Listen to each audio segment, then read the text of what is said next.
Bien, bonjour à tous et bienvenue dans ce troisième webinaire de Use Concept sur le recrutement des utilisateurs finaux pour vos études en santé. Donc, cette fois-ci, donc nous sommes deux. Je suis accompagné de Julien Degéry, donc, cofondateur de Use Concept, hein, comme moi, et ergonome, et on va vous présenter ces différentes problématiques. Donc, avant de commencer, juste un petit rappel, hein, pour ceux qui ne connaissent pas, je vais vous présenter Use Concept en deux diapos. Donc, on est une société basée sur Evra Santé, donc sur l'île. On est spécialiste de l'ergonomie des produits de santé et des dispositifs médicaux plus particulièrement. Donc, on applique la conception centrale utilisateur et surtout la norme 62-366 dite d'aptitude à l'utilisation. Donc, on intervient à toutes les étapes hein, d'application de cette norme, de la définition des besoins utilisateurs jusqu'à l'évaluation finale du produit en passant par les étapes d'analyse des besoins, analyse des risques, conception et évaluation formative et sommative des produits. Donc, on intervient principalement dans les dispositifs médicaux, mais on intervient aussi également dans les produits pharmaceutiques, dans les problématiques d'informatique médicale, qui peuvent être dispositifs médicaux ou non dispositifs médicaux, et pour tout produit, toute innovation en santé de manière générale, quand il y a des problématiques d'usage. Et donc, je laisse la parole à Julien pour présenter une autre structure. Donc bonjour à toutes et à tous. Donc moi c'est Julien, hein, comme Nicolas l'a dit. Aujourd'hui j'aurai plus la casquette Health Squad qui fait du coup du recrutement de participants pour les études. Donc ça fait 2-3 ans qu'on fait ce type de recrutement. Avant on avait une marque qui était on va dire pluridisciplinaire, enfin multidomaine, qui était User Adventure, hein, qui existe toujours mais qui n'était pas forcément spécialisée en santé. Là, on s'est, avec El Squad, vraiment spécifié santé. On fait du recrutement de participants, que ce soit en ligne, en présentiel, et surtout du recrutement de sessions complexes, hein, surtout pour de la USA, où on peut avoir des sessions de formation et plusieurs sessions d'évaluation, hein, mais je pense que Nicolas y reviendra. Et on gère tout ce qui est avantage lié à l'indemnisation des professionnels de santé. Donc, on fait tout ce qui est loi anti-cadeau, convention, dépôt de transparence, etc. Ce qui nous caractérise aussi, c'est qu'on a notre logiciel SaaS, pardon. Alors, pour l'instant, on a une toute première version qui permet de superviser les différentes études, hein, du coup, du screener, en passant par la sélection des participants jusqu'à la fin de l'évaluation et qui permet aussi de stocker tous les documents un peu réglementaires qui sont liés à l'étude. Et en sachant, voilà, juste pour ouverture, que ce logiciel SaaS évoluera dans les prochains mois avec de nouvelles fonctionnalités et aussi un accès panéliste et pro de santé qui permettra peut-être voilà, de rendre plus accessible le recrutement. Voilà, donc juste dernière diapo avant de commencer la présentation en elle-même, donc quelques illustrations de nos infrastructures. Donc on a à la fois des salles qui nous permettent de faire des ateliers de créativité, mais aussi et surtout des salles de test hein, qui nous permettent de tester tout type de dispositifs médicaux. Donc on a notamment une salle de test avec une vitre sans teint qui permet d'observer les évaluations sans déranger directement les utilisateurs. Donc voilà, on va commencer la présentation. Donc, elle fera à peu près une demi-heure, hein. Donc, l'idée, c'est que vous puissiez poser vos questions dans le chat. Donc, on a quelqu'un chez nous, donc il y a Fabien qui récupère les questions, qui les analyse au fur et à mesure, et on les traitera vraiment en dernière partie. Donc, globalement, il y aura deux parties, hein. Je vais commencer par les problématiques plutôt ergono classiques, voire réglementaires, les bonnes pratiques de recrutement. Et puis Julien parlera plus du processus en lui-même et des obligations réglementaires associées.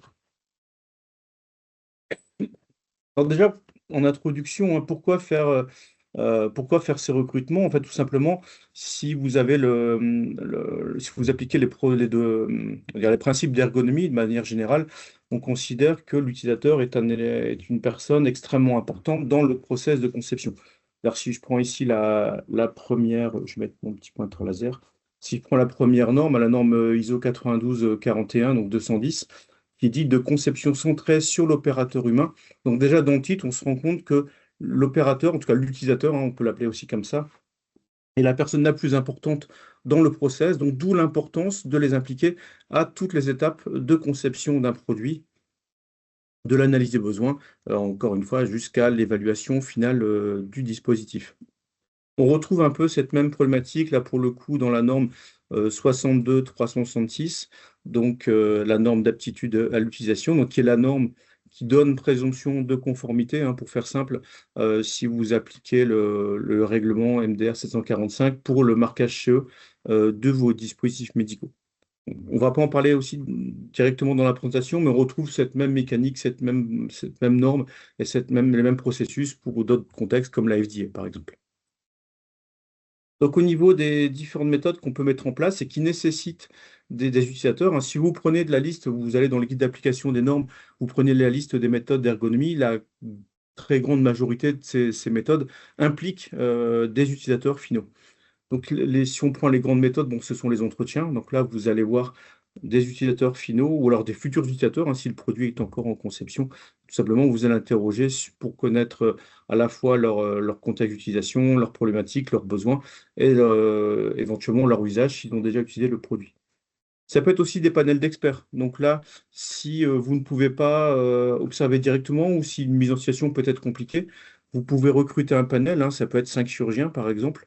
Vous allez les faire travailler sur une version bêta du produit et vous allez chercher un consensus et qui vous disent si oui ou non le dispositif que vous évaluez est conforme à leurs attentes, est-ce qu'il vous semble mature pour être mis sur le marché.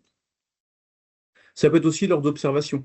Là, vous allez vouloir voir comment les utilisateurs utilisent votre produit dans la vraie vie ou des produits concurrents, hein, dans leur situation quotidienne.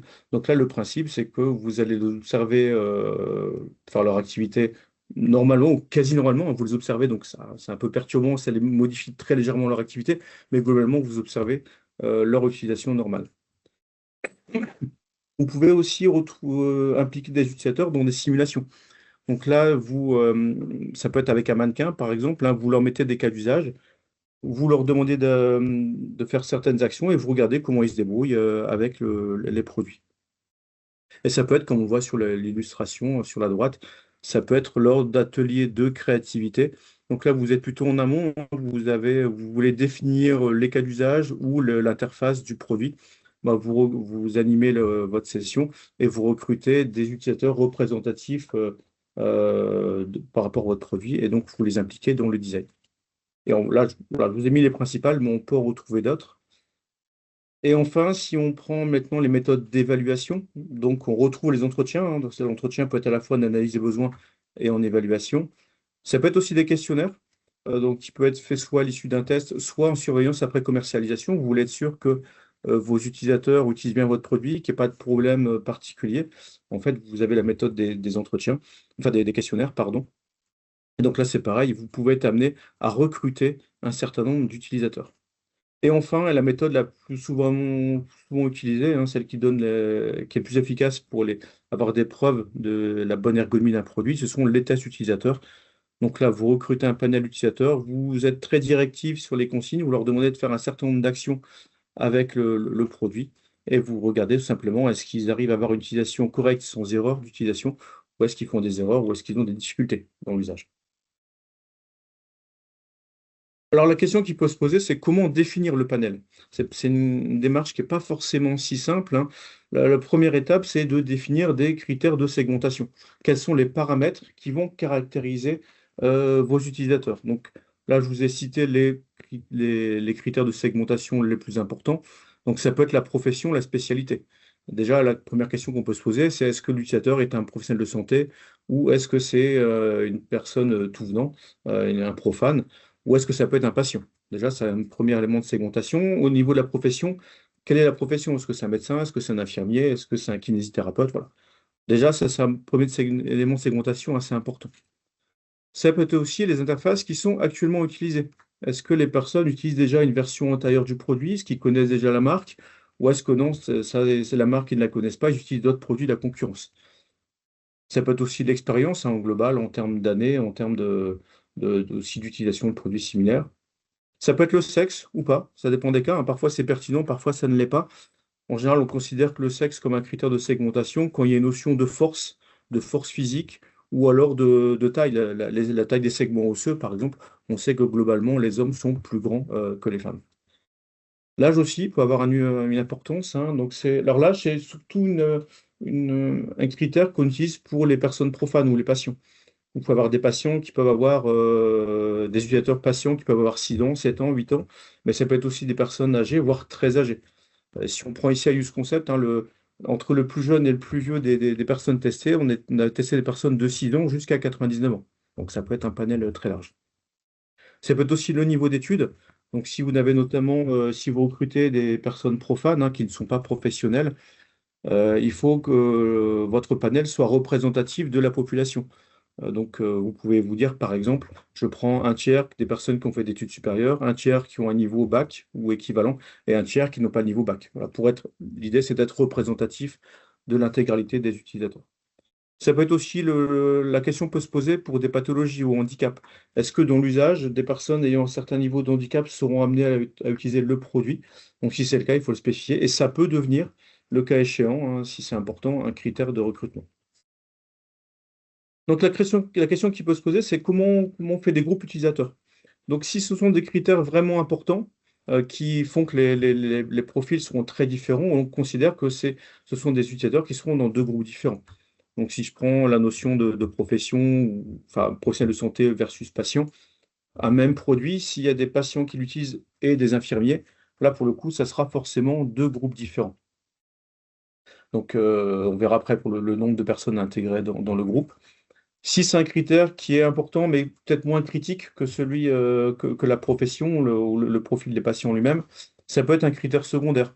Donc, si je prends l'exemple de l'âge, là, je vais citer des patients qui peuvent avoir, des utilisateurs qui peuvent avoir 6 ans, voire jusqu'à 80, 85 ans, voire plus. Donc là, c'est plutôt considéré comme un critère secondaire. On ne va pas forcément faire des groupes particuliers, mais ça peut jouer dans l'échantillonnage. Faut dire, par exemple, voilà, sur 20 patients recrutés pour une étude, on peut prendre, par exemple, 5 patients, si c'est des adultes, entre 18 et 30 ans, 5 entre 30 et 50 ans, 5 entre 30 et 70, et 5 plus de 70, par exemple. L'idée, c'est que ça soit assez fidèle. C'est un peu comme un sondage d'opinion. Vous essayez de prendre un échantillon qui est à peu près représentatif de votre population. Alors, une fois que vous avez défini vos groupes, vous avez vos groupes et puis après votre segmentation, votre échantillonnage dans le groupe, la question qui va se poser, c'est combien je dois en recruter? Et donc, c'est un élément qui est important parce que ça va jouer à la fois sur la qualité de vos résultats, la validité de vos résultats, mais ça va jouer aussi sur le coût et la durée de l'étude. Forcément, plus vous recrutez de personnes, plus c'est long, l'étude va être longue et plus ça peut être coûteux, à la fois pour payer les personnes qui font l'étude, mais aussi pour payer le recrutement. Alors là, je vous ai cité des chiffres, hein, tirés du guide d'application de la 62-366. Donc, si on prend panel d'experts, là, nous, on vous dit entre 5 et 10.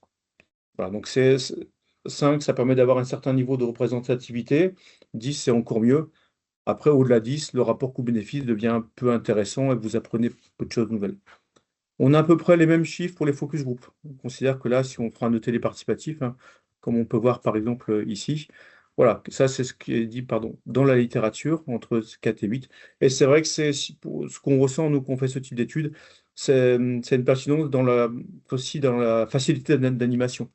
Si vous prenez un focus group avec 12 personnes, ça va vite devenir un cauchemar à animer. Il y a des personnes qui vont pas parler, d'autres qui vont parler beaucoup. On n'arrivera pas à tout analyser. Donc voilà, 4 à 8, c'est un compromis intéressant. Là, pour les entretiens, pareil, le guide d'application vous dit entre 6 et 20 personnes. Ça dépend ce que vous cherchez. 6, vous avez peut-être plus détaillé l'aspect qualitatif, vous allez peut-être aller un peu plus loin dans l'analyse des résultats. Quand vous êtes à 20, bon, vous pouvez aussi avoir des résultats qualitatifs, mais vous allez peut-être avoir une certaine robustesse statistique un peu plus importante. Alors, ce que je n'ai pas dire, c'est que tous ces chiffres sont là à titre, comment dire, de repère. Ça peut être considéré comme l'état de l'art, mais il n'y a pas d'obligation normative. La norme ne vous oblige pas à prendre autant de personnes pour ce type d'études, mais c'est plutôt considéré comme les bonnes pratiques du domaine. Et enfin, je termine par les tests, hein. C'est là où la question se pose le plus, hein, parce que c'est là où c'est la méthode qui est probablement la plus utilisée. Ce que vous dit la norme, c'est que les tests formatifs, hein, les tests utilisateurs que vous faites en cours de conception, la norme vous dit entre 5 et 8 sujets recrutés. Tout simplement, là, ce que vous cherchez, c'est un bon rapport coût-bénéfice. Vous êtes 5 personnes, 6 personnes par groupe, hein, d'utilisateurs. Si vous avez deux groupes, comme on l'a vu tout à l'heure, ça peut être 2 fois 5. Donc, si vous testez 5-6 personnes, vous allez avoir suffisamment d'informations pour trouver des pistes d'amélioration de votre interface. Là, si vous êtes en sommative, donc c'est la dernière étape du process avant la mise sur le marché, le test se fait sur la version finale du produit. Donc là, la norme vous dit entre 15 et 20 personnes par groupe d'utilisateurs. Le principe, hein, c'est que si vous avez un groupe assez hétérogène, euh, euh, enfin, sur un groupe assez homogène, pardon, vous êtes plutôt à 15 personnes. Si vous avez un groupe plus hétérogène avec pas mal de critères secondaires que vous avez fait jouer, voilà, vous augmentez un petit peu la taille de votre effectif et vous êtes plutôt à 20. Là, ce qu'on cherche, c'est avoir une certaine représentativité, une certaine fidélité des résultats. Donc, le chiffre qui est le plus souvent cité, qui est le plus souvent utilisé, c'est le fameux chiffre 15. Si vous faites un test utilisateur pour votre évaluation sommative, la bonne pratique, l'état de l'art, c'est de recruter au moins 15 personnes par groupe d'utilisateurs. Et avant de laisser la parole à Julien, donc une dernière diapo sur les biais possibles à connaître pour quand vous faites un recrutement. La question qui est souvent posée, c'est est-ce qu'on peut prendre des personnes internes dans l'entreprise ou des personnes qui seraient impliquées dans le design? Ça peut être un prestataire, par exemple. Alors, au niveau de l'analyse des risques, de la conception, la bonne pratique, c'est de mixer, de prendre des personnes qui sont internes, ça peut être très bien en amont pour pouvoir avancer assez rapidement. Mais attention de ne pas se baser que sur ces profils. Normalement, au bout d'un certain temps, vous devriez ouvrir ces méthodes-là à des profils externes qui ne sont pas biaisés par la conception et qui ont peut-être des points de vue un peu plus diversifiés. La question se pose aussi beaucoup pour les tests utilisateurs. Alors la réponse, est-ce qu'on peut impliquer des personnes en interne pour les tests? Alors, la réponse est oui, vous pouvez en formative. C'est même plutôt une bonne pratique, hein. Les tout premiers tests, c'est bien de les faire en interne. Après, c'est pareil, vous pouvez ouvrir à d'autres personnes. Par contre, pour les étapes d'évaluation sommative, là, la réponse est assez clairement non. En tout cas, au niveau de la FDA, c'est clairement non. Au niveau de l'Europe, il faut argumenter en quoi votre recrutement est représentatif. Et clairement, si vous faites des recrutements en interne, ça va être très compliqué pour vous d'argumenter que votre recrutement va être représentatif. Donc, nous vous déconseille très fortement de recruter des personnes en interne pour l'évaluation sommative. Alors, ce qui peut arriver, c'est oublier d'un critère de segmentation important. Un critère qu'on oublie parfois, c'est le fait d'utiliser la version antérieure du produit. Vous passez d'une V2 à une V3. Attention à bien impliquer des personnes qui sont à la fois utilisatrices de la V2 ou V1, par exemple, et des personnes qui ne le sont pas, qui découvrent le produit. Parce qu'on sait que les comportements sont différents et les erreurs sont différentes. La question se pose aussi pour les leaders d'opinion. Donc ça, c'est un phénomène qui est assez connu. Donc c'est important, hein, ça peut être très intéressant d'impliquer les leaders d'opinion dans les phases amont de conception. C'est un peu le même profil, la même question qu'au-dessus. En tout cas, ce qui est dit, notamment dans la littérature, c'est décrit dans les guidelines de la FDA, c'est qu'ils mettent en garde sur le fait de ne se baser que sur les leaders. Donc les leaders d'opinion, c'est extrêmement important, même pour votre communication au sens global. Mais pour la partie ergo, on sait que s'ils sont leaders d'opinion, c'est que d'un point de vue statistique, ils ne sont pas normaux, ils ne sont pas représentatifs de l'utilisateur lambda. Donc attention aussi à ouvrir sur des profils, on va dire, plus classiques. Attention aussi aux testeurs, un peu ce qu'on appelle nous parfois des testeurs professionnels, des personnes qui font un complément de revenu assez important avec des tests. On sait qu'il y a des biais, parce qu'en fait, ils ont l'habitude des tests, ils voient un peu les ficelles, et ils ont des automatismes qu'ils ne devraient pas avoir. Donc en général, on considère que des personnes, des professionnels de santé ou des patients ne devraient pas faire plus de 3 ou 4 tests dans l'année. La question qui peut se poser, c'est est-ce qu'on prend des bénévoles, enfin des bénévoles ou des personnes qui volontairement veulent faire le test et qui ne réclament pas de rémunération. Donc ça peut être une très bonne approche. C'est vrai que ça coûte pas cher, ça allège beaucoup d'éléments sur l'aspect légal.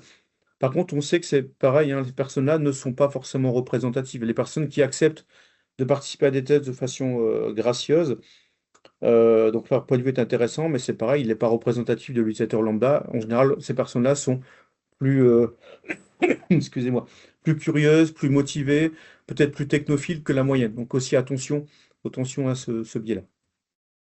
Et enfin, alors j'ai mis en dernier le critère d'exclusion, hein. Même si on prend toutes les précautions, on fait un screener, comme pourra le présenter Julien juste après, il peut y arriver que vous vous rendez compte qu'un sujet ne correspond pas au profil pendant la passation des méthodes, hein, ou lors de l'analyse des résultats. Ça peut arriver, soit parce que vous avez un critère que vous n'avez pas bien analysé, ou alors ça peut être parce que les sujets vous ont menti. Ça arrive, hein. C'est rare, mais ça arrive qu'on se rende compte pendant les tests que les sujets, pour pouvoir bénéficier de l'indemnisation, bah, ont un peu exagéré certains traits. Donc dans ces cas-là, bon, vous pouvez les exclure, parce que si vous estimez que ça biaise énormément le test et que c'est pas représentatif, vous le décrivez dans votre rapport de test et vous dites voilà pourquoi on a exclu telle personne. Alors attention, hein, c'est pas parce que la personne n'a rien compris, il y a eu tout faux qu'il faut l'exclure. Il faut vraiment se poser la question sur la méthodologie, sur les critères qui étaient définis à la base. Voilà, j'en ai fini pour la partie vraiment méthodologie. Donc maintenant, je te laisse la parole Ça va. pour les parties plus recrutement lui-même. Alors, l'objectif, c'est de vous donner un peu un process de recrutement, bon, peut-être un peu global, hein, en fonction, qui peut convenir un peu à toutes les cibles et un peu de cibler parfois, voilà, quels seront les petits points d'attention, si c'est, alors surtout du pro de santé, et voilà, de vous donner un peu aussi du retour de terrain qu'on a depuis maintenant plusieurs années sur les recrutements, sur des petits points d'attention qu'il faut avoir.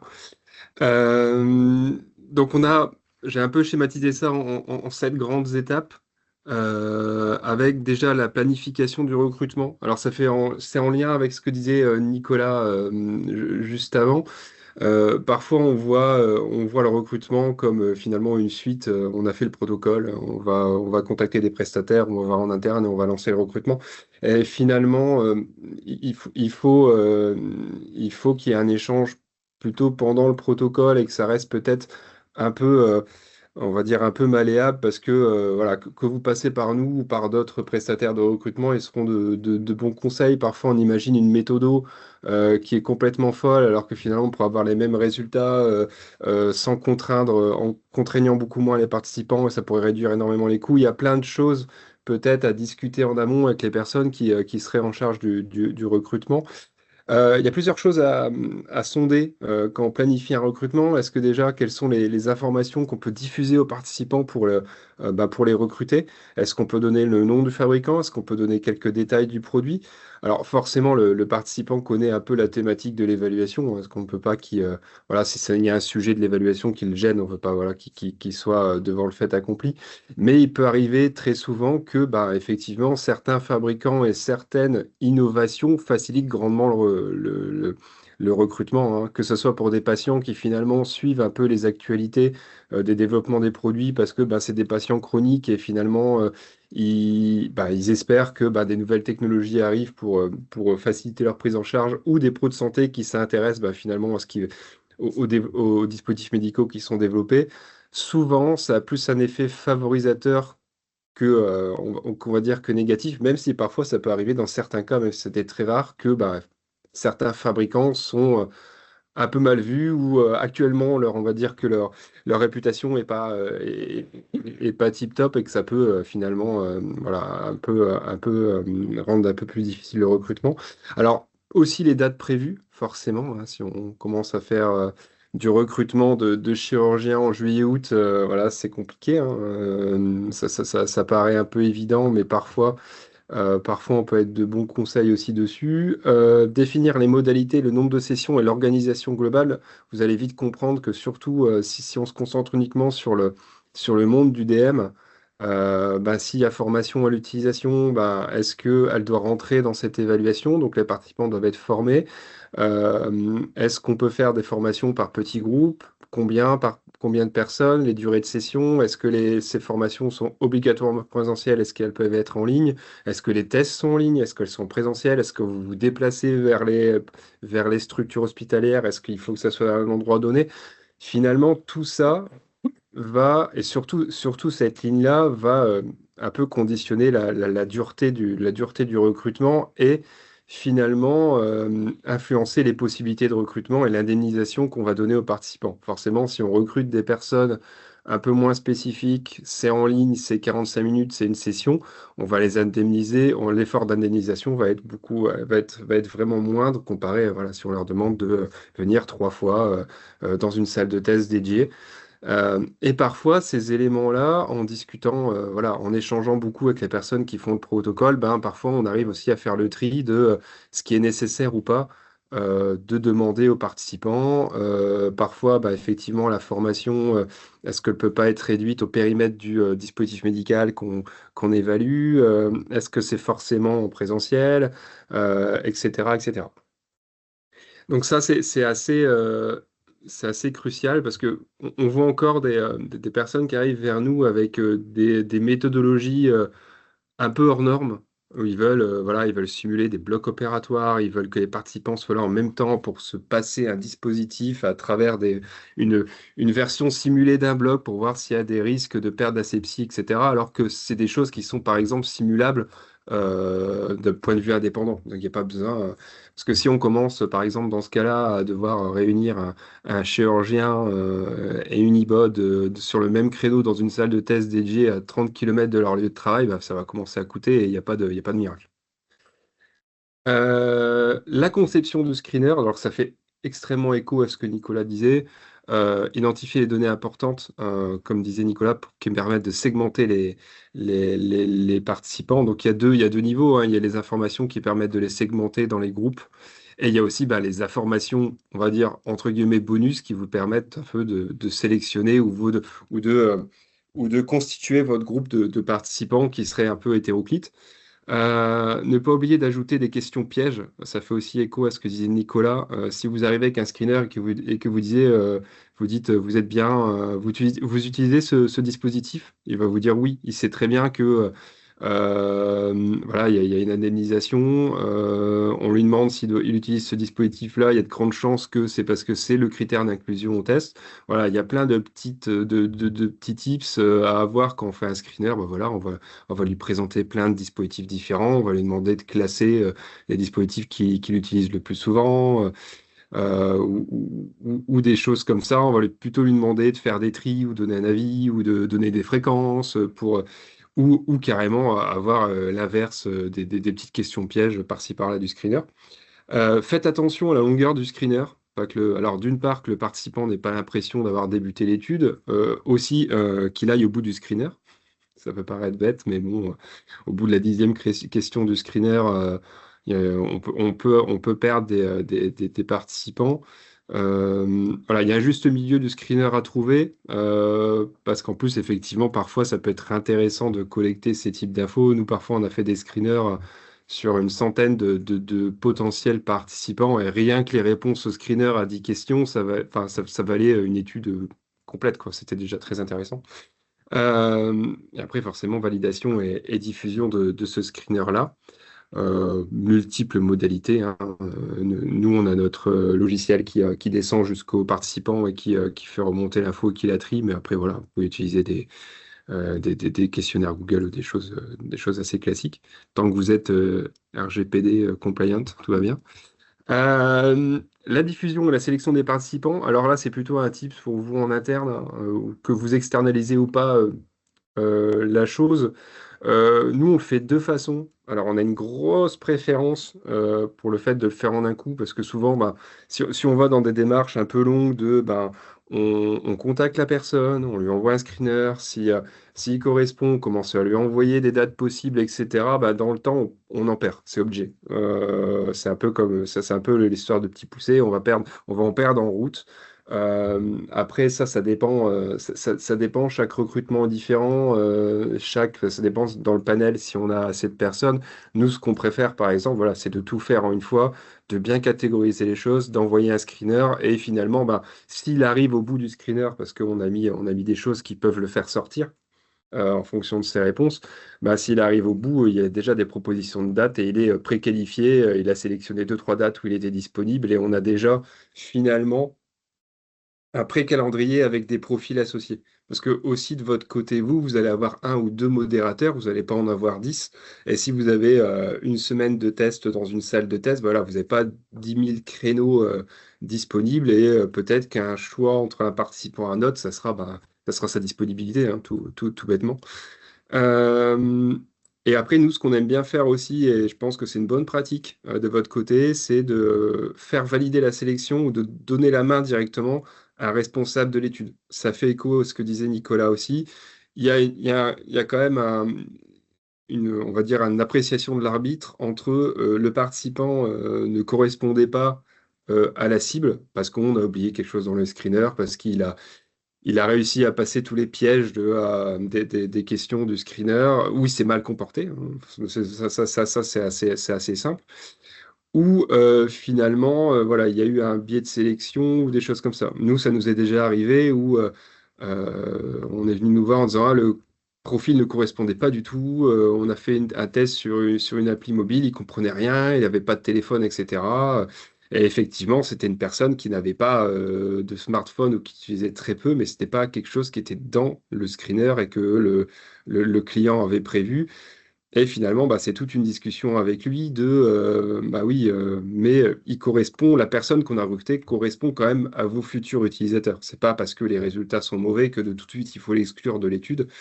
Et ça, forcément, dans un collectif de travail, on n'est peut-être pas tous au même niveau. Il y en a qui veulent bien évaluer le produit. Il y en a, bah voilà, si les résultats sont mauvais, ils vont commencer à tirer un peu la langue parce que bah, finalement, on en a une évaluation sonnative et on préfère que tout soit vert, mais c'est pas tout le temps le cas.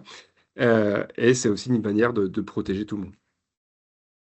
L'avant-session, alors ça peut paraître très très bête, mais nous, c'est au début, c'est quelque chose qu'on soigne, qu'on soigne quasiment l'étape qu'on soigne le plus. C'est l'étape entre tout est bon et finalement il faut qu'il vienne à la session, hein, parce que le tout, c'est pas le recruter, c'est d'éviter les no-shows, c'est-à-dire les personnes qu'on a recrutées, qu'on attend et qui viennent jamais. Donc, si vous avez des professionnels de santé, de toute façon, vous allez rester très en contact avec eux avant les sessions parce que bah, il faut faire tout ce qui est convention lot anti-cadeau, dépôt sur le CNOM ou sur l'éthique des professionnels de santé si c'est hors médecin. Donc forcément, voilà, signature des conventions, cumul d'activités si le professionnel de santé exerce dans le public. Mais par contre, voilà, si on a des patients, ça peut arriver que parfois on recrute des personnes et puis le test est dans 2, 3 semaines et finalement il va falloir peut-être lui donner des petits rappels pour ne pas qu'il oublie ou qu'il finalement voilà, enterre un peu le truc dans sa tête. On peut aussi signer des choses en amont, alors que ce soit un professionnel de santé ou pas, mais si vous voulez signer un engagement de confidentialité, les consentements de droit à l'enregistrement ou de participation à l'étude, ça aussi c'est une bonne pratique si vous pouvez le faire, parce que bah, effectivement, quand on modère une étude, c'est difficile de tout prendre en note pendant que l'utilisateur est en train de tester le produit, entre guillemets. Si vous avez débrouillé le fait que bah, c'est quelqu'un qui va venir, qui va accepter d'être enregistré, etc., bah, c'est mieux pour vous derrière et ça évite les problématiques. S'assurer que les participants honorent le rendez-vous, éviter les no-shows, donc confirmer la sélection, hein, important, s'assurer qu'il a toutes les informations nécessaires. Alors souvent, ce qu'on fait, c'est que au-delà du modérateur, il faudrait qu'il ait un contact. Alors déjà, quelqu'un qui puisse l'accueillir, ben, si la personne d'avant elle a dépassé un peu l'horaire et qui puisse peut-être faire signer des papiers, etc. Le but, c'est d'éviter toute friction, qu'il évite, qu'on évite qu'il galère à trouver l'endroit où se connecter ou de faire des choses et qu'il soit dans les meilleures dispositions possibles pour faire le test et qu'il n'arrive pas énervé en session et qui finalement peut biaiser grandement le test. Et on envoie un rappel la veille. Alors ça, très important. Ça paraît bête et méchant, mais ça a deux utilités. Alors, une grande utilité, c'est pour éviter que les gens aient oublié. En plus, on leur redonne l'adresse, on leur redonne les modalités, on redonne la personne qui va les accueillir, etc. Donc ça évite qu'ils cherchent dans leur mail, qu'ils se trompent, etc. Parce que ben, les gens qui participent aux études participent aussi pour d'autres études et peuvent se tromper. Euh, Ça permet que bah, s'il a oublié, soit bah, effectivement il vous prévient et ça permet peut-être de réagir et de trouver un remplaçant ou de replanifier directement une session. Donc nous, directement avec lui, on replanifie une session ou si parfois peut-être il n'a pas oublié, il a juste une urgence ou quelque chose comme ça. La supervision, effectivement, hein, bah, il y a toujours des personnes qui viendront pas, hein, il n'y a pas de miracle. Donc, c'est toujours, voilà, process, hein, la personne, elle est 10 minutes en retard, on l'appelle, message, etc. Replanification de session, ça, il y en a pas mal. C'est ce qui arrive le plus souvent, hein, c'est les personnes qui ont oublié la participation, qui finalement ont quelque chose qui se sont greffés, qui nous rappellent et on replanifie les sessions. Participants en retard, etc. Donc ça, c'est toute une supervision à voir. L'objectif pour nous est toujours de garantir que l'étude va se terminer dans les temps et si créneau se libère, ben, d'en profiter ou de replanifier quelqu'un qui doit être replanifié.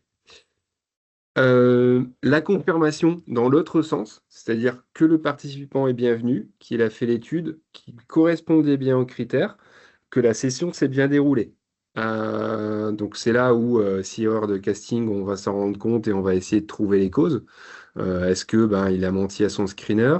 Est-ce que finalement c'était une data qui n'avait pas été prévue au départ? Et après, ben, effectivement, ce qui est extrêmement rare parce que ça reste quand même très anecdotique, mais il peut arriver parfois qu'un test se déroule pas très bien parce qu'on a eu une personne qui n'avait jamais fait de test et qui est soit stressée, soit été extrêmement désagréable, ou parfois bah, voilà, vous pouvez tomber sur un professionnel de santé qui est complètement contre l'innovation que vous voulez mettre sur le marché et du coup c'est le niveau, ça devient plus du tout constructif, hein. C'est-à-dire qu'il se braque et il veut même pas faire vos consignes. Voilà, c'est des choses alors, qui arrivent extrêmement rarement, mais vous êtes jamais à l'abri que ça vous arrive. Et après, il y a forcément l'indemnisation, sauf effectivement, comme disait Nicolas, s'ils acceptent bénévolement de participer à votre étude. Comment on les indemnise? Alors, forcément, vous pouvez faire des produits aux goodies, mais on vous conseille pas, hein. C'est pas, surtout si les goodies sont un peu entre guillemets de la bricole, ça donne pas forcément une bonne image de vous. Ce qui se fait le plus souvent, c'est soit des chèques cadeaux quand nous on a des patients, ou de toute façon chèque bancaire ou virement quand c'est du professionnel de santé. Pour la gestion de la loi anti-cadeau, c'est ce qui est le plus propre. Et après, forcément, la loi anti-cadeau s'arrête pas là. Vous avez la déclaration sur le site de la transparence des professionnels de santé pour dire, ben voilà, effectivement, ce que vous avez fait. En fait, si vous voulez faire les conventions, c'est ben voilà ce qu'on va faire. Et finalement, ben, quand l'étude est passée, c'est voilà ce qui a été vraiment fait et ce qu'on a donné et ce qu'on a indemnisé le professionnel de santé. Ça peut arriver que parfois vous faites une convention et que bah, vous annulez l'étude parce que vous avez un problème de prototype ou que la personne ne vient pas et vous avez déposé une convention, mais finalement, vous ne le faites pas. Ce qui est un peu le rebouclage de la transparence. Alors, pour finir, juste un rappel sur le cas spécifique de la loi anti-cadeau. Bon, le but, c'est pas vous faire une formation sur la loi anti-cadeau, c'est juste vous donner un peu le périmètre. Parce que nous, quand on interagit avec des responsables de projet, parfois il y en a qui pensent que c'est que pour la USA, d'autres qui pensent que bah, c'est tout sauf pour la USA. C'est dès que vous donnez un avantage à un projet de santé qui n'est pas en contrat avec vous, hein. Je vais donner mon interprétation, mais c'est un peu ça. En fait, la loi anti-cadeau, elle interdit de donner de l'argent à un professionnel de santé et elle établit finalement des règles de tolérance que vous devez suivre avec un certain protocole à suivre. Ça concerne les acteurs de santé, forcément. Donc, pour ceux qui reçoivent l'avantage, mais pas que. Donc, c'est-à-dire, vous avez tous les professionnels de santé, les ostéopathes, chiropracteurs, psychothérapeutes. Vous avez aussi les étudiants qui sont en formation initiale et formation continue.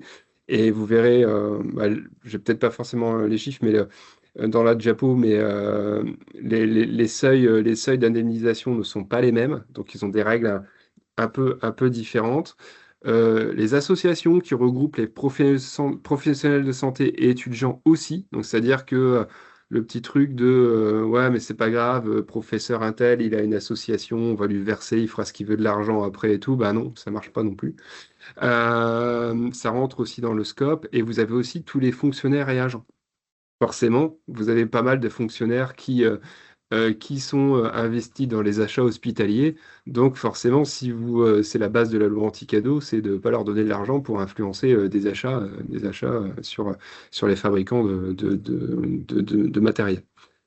Donc on a ceux qui reçoivent l'avantage et forcément ceux qui promettent et offrent un avantage. Donc grosso modo les fabricants, hein, ceux qui produisent ou commercialisent des produits de santé à finalité sanitaire, hein, dispositifs médicaux, médicaments, etc. Et aussi ceux qui assurent des prestations de santé. Euh, et en fait, alors, tout ça, ça veut dire qu'il faut ces deux populations-là. Ça veut dire que si demain, vous faites un nouveau logiciel de conception de cuisine et que vous recrutez un médecin par inadvertance, ben, vous n'avez pas besoin de faire de la loi anti-cadeau. Hein. Vous faites des cuisines et vous testez, vous recrutez un médecin qui peut lui aussi faire à manger et avoir une cuisine chez lui. Vous pouvez lui donner un chèque cadeau, quoi. Ça, c'est pas, ça peut se faire. Quels sont les risques? Alors, ce qui est important de comprendre, c'est que en fait, il y a une co-responsabilité pénale des deux acteurs. C'est-à-dire que au-delà de se prendre une amende en tant que fabricant et avoir jusqu'à 2 ans d'emprisonnement, vous embarquez aussi le pro de santé avec vous. Donc alors, nul ne doit ignorer la loi, mais voilà, quand même, l'objectif quand on approche des professionnels de santé pour faire ce type d'études, bah, c'est de les sensibiliser à la loi anti-cadeau, de leur dire ce qu'il faut faire. Voilà, les prévenir un peu des risques. Et en fait, au-delà des sanctions, on va dire, pénales et des amendes, bah, finalement, vous allez un peu ternir votre réputation et vous allez embarquer des professionnels de santé avec vous. Et eux, c'est pareil, hein, c'est jusqu'à 1 an d'emprisonnement et 74 000 € d'amende par personne, plus des peines complémentaires et des disciplinaires, c'est-à-dire peut-être des interdictions d'exercer, etc., quoi. Donc, c'est pas anodin. Voilà. Euh, alors, pour vous schématiser un petit peu, sans rentrer dans les détails, en fait, et je ferai le lien directement avec finalement les études plutôt utilisateurs-consommateurs. Si vous voulez recruter des pros de santé, vous allez devoir réaliser une convention plus associer une autorisation de cumul si le professionnel de santé exerce dans le public. Alors après, forcément, il y a des cas où on a des profils qui sont dans le public et dans le privé déjà, donc où ça s'applique peut-être un peu moins. Mais voilà, grosso modo, c'est pareil, c'est pas anodin parce que entre signer une convention qui est déjà bien établie et que voilà, vous avez donné confiance aux professionnels de santé, parce que ça c'est déjà le premier point. Pour lui, se procurer une autorisation de cumul, c'est pas forcément simple. Il y a des structures hospitalières qui refusent complètement ce genre de choses, où c'est très très long et du coup ça les décourage. Et forcément, ben, plus vous montez en hiérarchie, plus c'est facile pour eux de l'avoir. Voilà, si vous recrutez la star de la chirurgie cardiaque dans un CH, il va l'avoir beaucoup plus facilement que peut-être l'aide-soignante ou autre. Donc ça, c'est des choses. Et il faut pas, il faut aborder le sujet dès le départ. Parce que clairement, recruter des pros de santé, c'est facile. Aller jusqu'au bout du process et faire tout bien dans les règles et sans en perdre, c'est autre chose. Il faut pas, voilà, comme on dit, il faut lui dire directement que le Père Noël n'existe pas et que s'il faut participer à l'étude, ben, il faut qu'on fasse la convention, il faut qu'il ait l'autorisation de cumul, etc. et qu'on sache directement si ça va bloquer. Les exemples de seuil pour les acteurs de santé, donc c'est ce que je disais, ils sont moindres hein, pour les étudiants. C'est par exemple, c'est 200 € l'heure, c'est le seuil, dans la limite de 800 € par demi-journée, 2000 € sur l'ensemble de la convention. S'il est amené à manger, du coup, ben, vous pouvez lui offrir un repas à maximum 150 € et hébergement 150 €, etc. Quand on dit repas et hébergement, c'est dans le cadre un peu de ce que vous lui demandez de faire, hein, pour le coup. Hein. C'est pas, on va pas lui payer des vacances au Club Med et c'est ça l'objet de la convention. Hein. L'objet de la convention a un objectif, hein, c'est-à-dire qu'on lui dit que il va participer à une étude pour la R&D d'un dispositif parce qu'il faut le faire parce que c'est comme ça. Et dans ce cadre-là, il va percevoir une indemnisation où on va lui rembourser des frais. Hein. Mais c'est pas bonjour, on a une convention parce qu'on l'emmène au Club Med parce qu'on l'aime bien et voilà, regardez bien, on est en dessous des seuils. C'est pas comme ça que ça se passe. Je préfère le préciser, on sait jamais.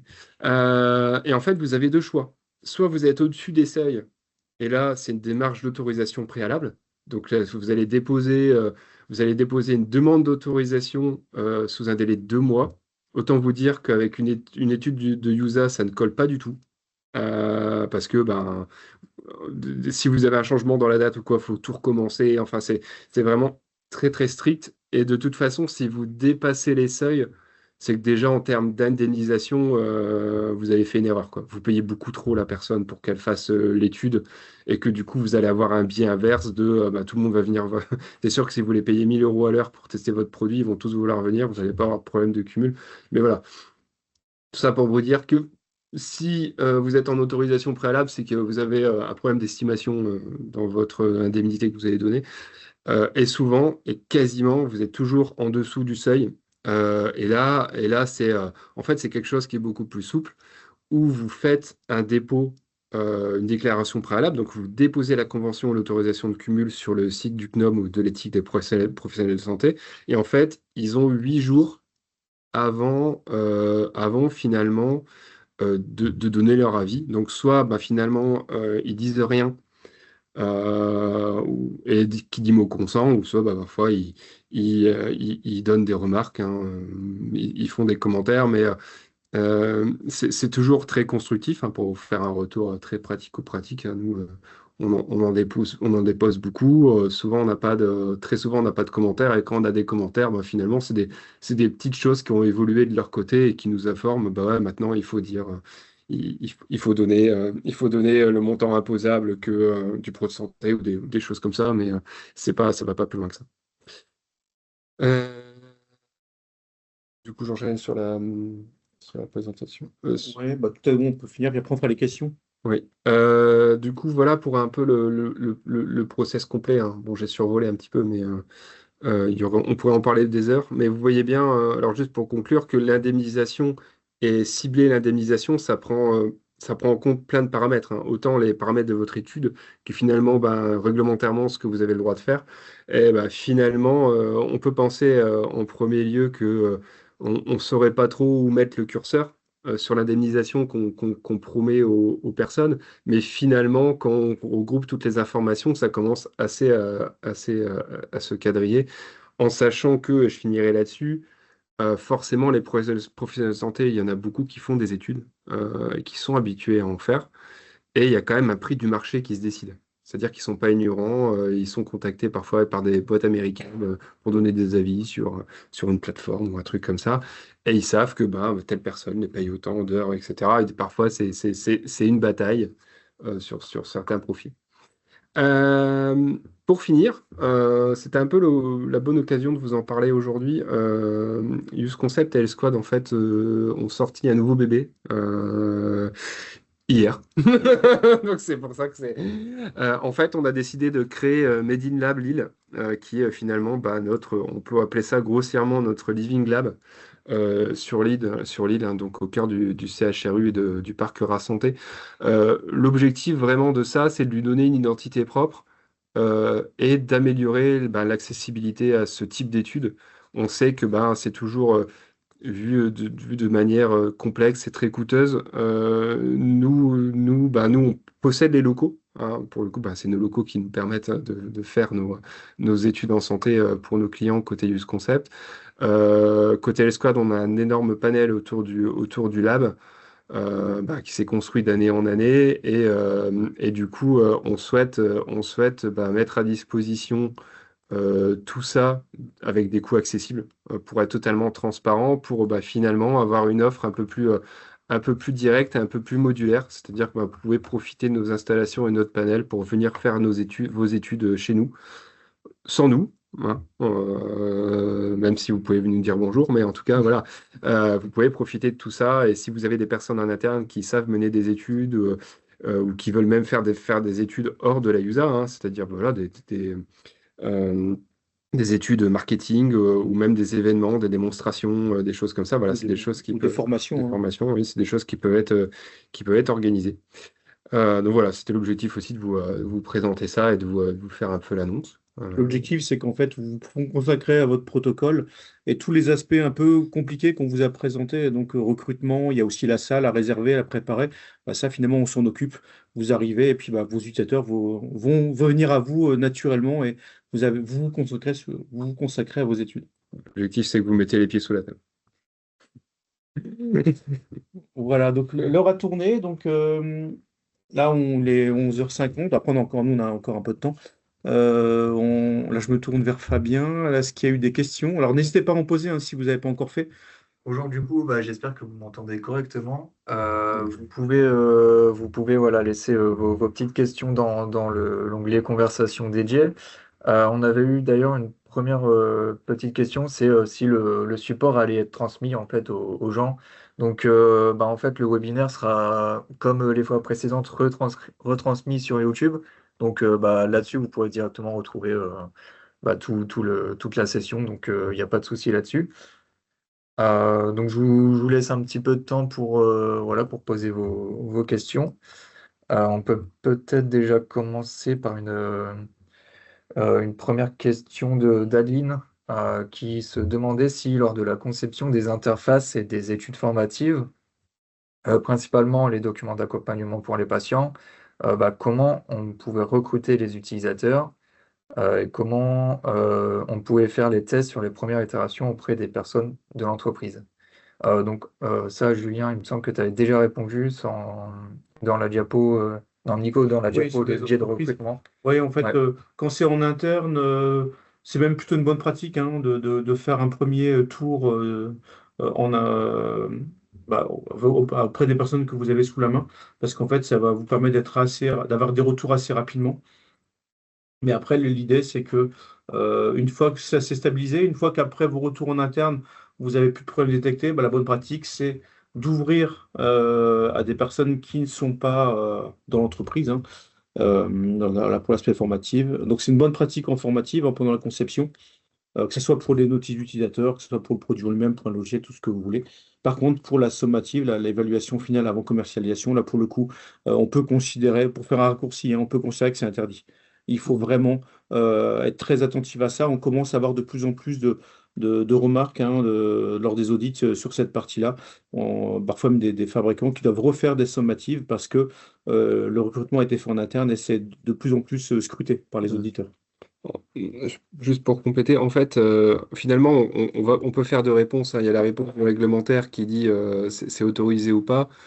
Après, le seul risque qu'il peut y avoir, et ça j'attire votre attention là-dessus parce que nous, on l'a déjà eu, c'est quand vous avez vraiment un dispositif qui soit, pour vraiment le tester ou donner un avis, soit il faut une connaissance de la maladie si on est patient, comme par exemple un diabétique. Un diabétique a une éducation thérapeutique assez importante et ça va extrêmement compter dans son évaluation ou finalement un professionnel de santé. Nous, souvent, on est appelé parce que on a les deux cas, hein. Soit finalement, on nous appelle parce que rien ne va, ils ont fait un prototype, ils l'ont montré en interne et finalement, il n'y a personne qui comprend.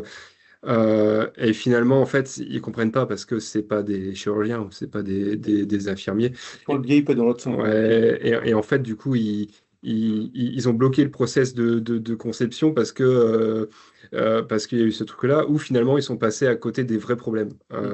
Alors, du coup, c'est autorisé de faire des itérations formatives, mais il faut tout de suite se dire, est-ce que, attention, pour ce que je suis en train d'évaluer, il y a une notion de connaissance, alors soit médical au sens professionnel ou soit de côté patient, d'éducation thérapeutique qui est importante, qui est primordiale pour avoir ce recul-là.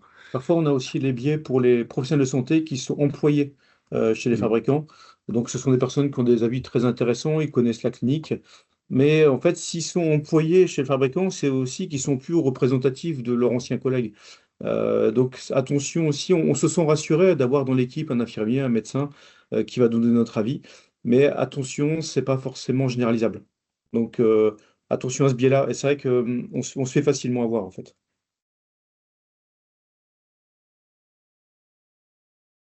On avait aussi une question de Nathalie qui, en fait, se posait la question pour une évaluation sommative, pour le recrutement d'un chirurgien, par exemple.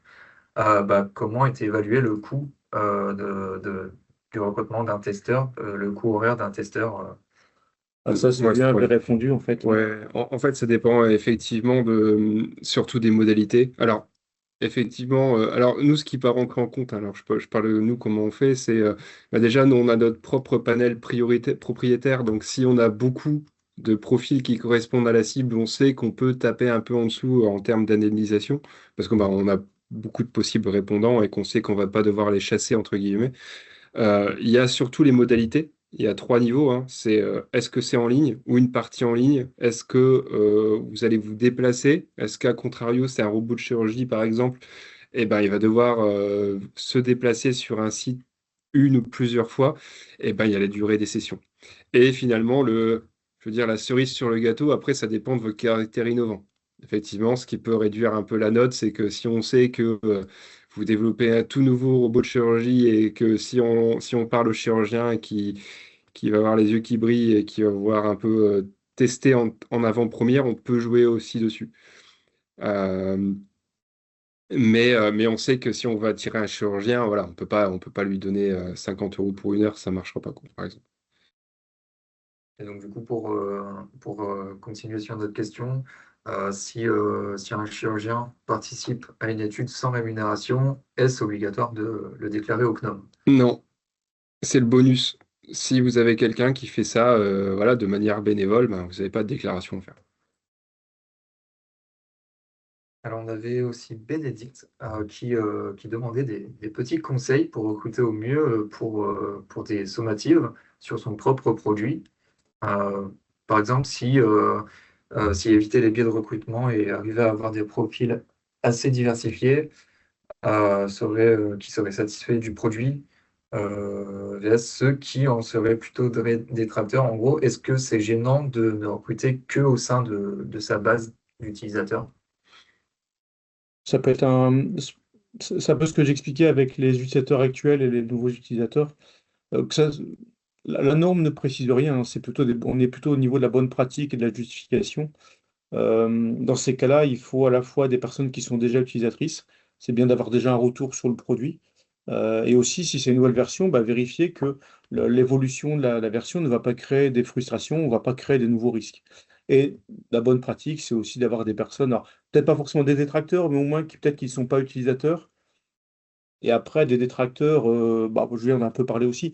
Si ce sont des personnes qui sont contre par principe, bon, là c'est compliqué, bah, ça sert à rien. Si c'est des personnes qui n'utilisent pas, mais qui sont pas fermées à la discussion, ça peut être au contraire extrêmement intéressant. Alors peut-être pas en sommative, parce que là ça va peut-être un peu compliqué, mais au moins en conception, de les impliquer, d'essayer de comprendre pourquoi ils sont réfractaires et de voir comment on pourrait faire évoluer le produit. Hmm. Alors, je vois un peu ce que veut dire Benny. En fait, il y a plusieurs aussi niveaux. C'est que alors forcément, on peut, lors du recrutement, même si on recrute dans une base d'utilisateurs, avoir des questions sur les fréquences d'utilisation, des choses comme ça, qui puissent un peu avoir du recul, même sur ce qu'ils vont faire dans le test, hein, finalement. Parce que si on tombe sur un détracteur et qui finalement, bah, on se rend compte qu'il l'a utilisé une fois il y a 5 ans, bah, finalement, on va un peu temporiser aussi ses résultats. Euh, alors, ce qui arrive, hein, je vois bien ce que veut dire Bénédicte, c'est que par exemple, nous, quand on recrute sur un dispositif médical, par exemple, qui va être logiciel et qu'on sait qu'on doit prendre moitié utilisateur, moitié potentiel utilisateur, c'est-à-dire bah, des parts de marché qui pourraient gagner finalement avec cette nouvelle version et qui sont utilisateurs d'autres plateformes. Donc déjà, on catégorise ceux qui ne sont pas utilisateurs de la solution et qu'on recrute, bah, quelle solution ils utilisent actuellement. Et aussi ceux qu'on va finalement trouver, parce que ça arrive que parfois ben, notre client n'a pas de fiche, on n'a pas accès à son fichier client ou le département. Mais en tout cas, quand on les recrute, on a toujours une discussion quand même avec les porteurs de projets, peut-être parfois avec le service SAV, etc., pour être parfois sûr que, ben, effectivement, on n'est pas encore en train de recruter des gens qui font partie, par exemple, d'un CH où ils ont que des problèmes actuellement et que, ben, on sait que on risque d'avoir une session où ben, ils vont parler de leurs problèmes qu'ils ont actuellement avec le logiciel et qu'ils vont oublier l'évaluation.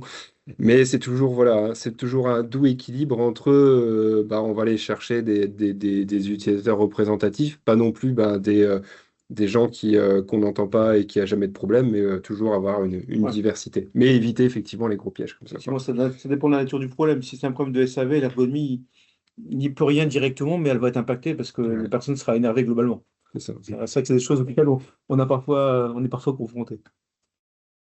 On a une autre question de Nabil qui nous a dit, je sais que pour tester des nouveaux produits lors d'un test clinique, on peut aussi négocier avec un établissement de santé pour le tester en réel dans un service auprès de vrais patients. Et donc, il se demande si nous, on intervient dans ce cadre. Bah, c'est la question de lien entre ergonomie et investigation clinique. Donc là, l'investigation clinique, alors si on compare au test utilisateur, sommatif, c'est plus vu comme un complément que comme un substitut. Donc, c'est-à-dire qu'en fait, quand c'est utilisé en réel, bah, c'est un peu comme si on faisait une sorte de mini surveillance après commercialisation. Donc, on peut recueillir des informations, ça peut être extrêmement intéressant. Au niveau du recrutement, bah là, du coup, c'est transparent, il n'y a pas de recrutement, on prend ceux qui sont déjà inclus dans l'étude. Par contre, d'un point de vue purement méthodo, ça ne remplacera pas un test utilisateur. Parce que déjà, il y a peut-être un biais de sélection, c'est pas les... Les personnes qui participent sont peut-être plus formées. Il y a des fabricants qui sont présents au cours de ce genre d'études. Et aussi, la personne, l'utilisateur n'a pas été confronté aux cas les plus défavorables, aux cas un peu compliqués, ou les cas où il y a peut-être des messages d'erreur qui apparaissent, si c'est du logiciel, et ainsi de suite. Alors, en résumé, ça peut être inclus dans le process usability, mais c'est plus vu comme un complément plutôt qu'un substitut à la somatique. Mm.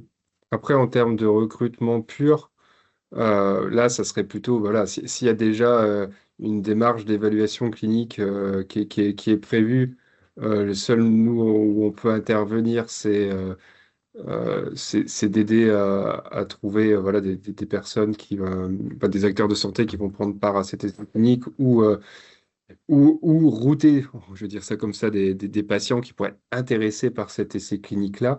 Après, en termes si on reste sur de l'évaluation d'usage, donc une étude non interventionnelle, il peut nous arriver aussi, nous, d'avoir des prescripteurs dans des centres hospitaliers qui peuvent nous organiser des sessions de tests, alors vraiment d'usage, hein, avec leurs patients qui viennent en clientèle.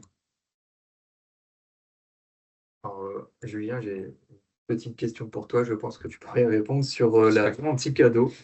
Donc, il y a Lilia qui se demande si on a le droit de prendre en charge un pro de santé pour assister à un événement aux États-Unis ou si c'est limité au territoire français. Et donc, dans le cas de test aux États-Unis, est-ce qu'on doit également déclarer les prises en charge au CNOM pour les pros de santé? Alors, si vous l'emmenez dans un événement, alors je vérifierai quand même parce que je suis pas non plus expert loi anti-cadeau d'un point de vue vraiment, je suis pas juriste entre guillemets. On la pratique, hein, mais enfin on la pratique. C'est pas non plus moi qui fais tous les dépôts. Euh, Si vous l'emmenez à un événement, effectivement, ça sera quelque chose tout ce qui est congrès, etc., c'est quelque chose qui rentre dans le cadre à ma connaissance, hein. Donc, c'est des choses, si vous l'emmenez, que vous payez son hébergement, son avion, etc., c'est des choses qui rentreront dans la loi anti-cadeau et ça arrive que ce genre de choses, alors, c'est pas des choses que nous, on dépose, mais qui dépassent le seuil, hein. Effectivement, si on commence à payer des vols aux États-Unis, je pense que ça, pour le coup, ça va commencer à dépasser le seuil. Donc, pour moi, oui. Après, si vous faites une évaluation aux US avec des médecins américains, euh, pour l'instant, nous, il y a alors nous, on n'en fait pas parce qu'on fait pas du recrutement. On fait pas de recrutement de participants aux US. On fait qu'en Europe. Quand c'est Europe, ils ont un numéro ADELI et du coup, on les déclare ou ils ont un équivalent. Par contre, aux US, il n'y a pas, il n'y a rien. Donc, et là, je prends plus ma casquette use concept quand nous, on sous-traite à nos partenaires américains des évaluations, ils n'ont aucune notion, aucune connaissance, et je pense que ça ne rentre pas dans ce cadre-là, à vérifier. Mais ils sont en dehors de la loi anti-cadeau qui est finalement plus européenne. C'est une dernière question. Donc, quels sont les critères de recrutement en termes d'éducation scolaire d'un utilisateur profane pour tester les interfaces utilisateurs? Il précise notamment notice et livret patient. Après, ça dépend de l'usage. Si c'est vraiment grand public, là, le principe, hein, c'est de prendre un peu le niveau d'éducation de la population globale. Alors, j'en ai parlé tout à l'heure, hein, c'est vrai que là, j'ai dit des chiffres un peu comme ça, mais de ce qu'on fait classiquement, alors c'est pas une science ultra précise, on va pas sur des échantillons de plusieurs milliers d'utilisateurs, mais vous faites un tiers de personnes qui ont en dessous du niveau du bac, un tiers qui ont au niveau bac et un tiers études supérieures. C'est quelque chose qu'on fait très souvent et ça fonctionne très bien. Voilà, mais le principe, hein, ce qu'il faut retenir, c'est vraiment la notion d'échantillonnage. On essaye d'avoir une répartition qui soit réaliste, représentative de la population utilisée. Alors, si vous faites par exemple sur des populations très âgées, on va dire 60 ans et plus, peut-être que le niveau d'éducation sera à redéfinir différemment. Parce que les personnes qui sont nées juste après-guerre faisaient moins d'études que maintenant. Mais voilà, mais en tout cas, le principe, c'est qu'on est à peu près réaliste par rapport à la segmentation globale. Mm. On peut prendre encore un petit temps pour Ouais. peut-être une dernière question. C'est Vincent qui se demande, en fait, lors de l'amélioration d'un produit existant, utilisateur naïf du produit vs utilisateur expérimenté du produit, est-ce que c'est considérés comme deux groupes de profils différents, notamment pour les sommatives. Je dirais presque on fait ce qu'on veut, la norme ne nous précise pas. Mais concrètement, ce qui est fait dans la majorité grande majorité des études, c'est qu'on considère que c'est un facteur de segmentation un peu secondaire. Et en général, c'est moitié-moitié. Voilà. Ok. Moitié de personnes qui connaissent le produit, moitié qui ne connaissent pas.